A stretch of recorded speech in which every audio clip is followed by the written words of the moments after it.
പൊരുത്തപ്പെടുകയും ചെയ്തില്ലെങ്കിൽ ഈമാനും തട്ടിപ്പോകും. അത് അപകടമാണ്.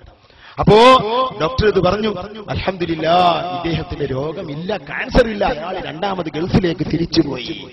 2 വർഷത്തോളം ജോലി ചെയ്തതിന് ശേഷം വയറിന് വേദന വീണ്ടും വന്നു. അദ്ദേഹം എന്നോട് പറയുന്നു, വയറിന് വേദന വന്നു, ഒരു പരിഹാരവുമില്ല. ഒരാള് പറഞ്ഞു, നിങ്ങള് ഒരു 19 ദിവസം ബിസ്മി കൊണ്ടുള്ള ഒരു ദിക്ർ പറഞ്ഞു കൊടുത്തു. അതെങ്ങനെ എനിക്കറിഞ്ഞൂടാ. അയാൾ അത് ചൊല്ലാൻ വേണ്ടി അറബിയോട് സമ്മതം ചോദിച്ചു. മദീനയിൽ പോയി ചെല്ലണം. അറബി പറഞ്ഞു, പോയിക്കോ, എന്റെ രോഗല്ലേ. 19 ദിവസം മദീനയിൽ നിന്നു. മദീനയിൽ അദ്ദേഹം 19 ദിവസം നിൽക്കുമ്പോൾ പല അനുഭവങ്ങളും ഉണ്ടായതായി അവരെന്നോട് പറഞ്ഞു.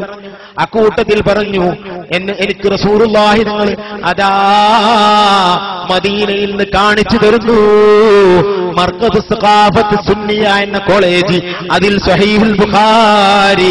സഹോദരന്മാരെ, 700ഓളം പണ്ഡിതന്മാർക്ക് ലോകപ്രസിദ്ധ ഗ്രന്ഥമായ സ്വഹീഹുൽ ബുഖാരി എ.പി. ഉസ്താദ് ക്ലാസ് എടുക്കുന്നത് എനിക്ക് റസൂലുള്ള കാണിച്ചു തന്നു.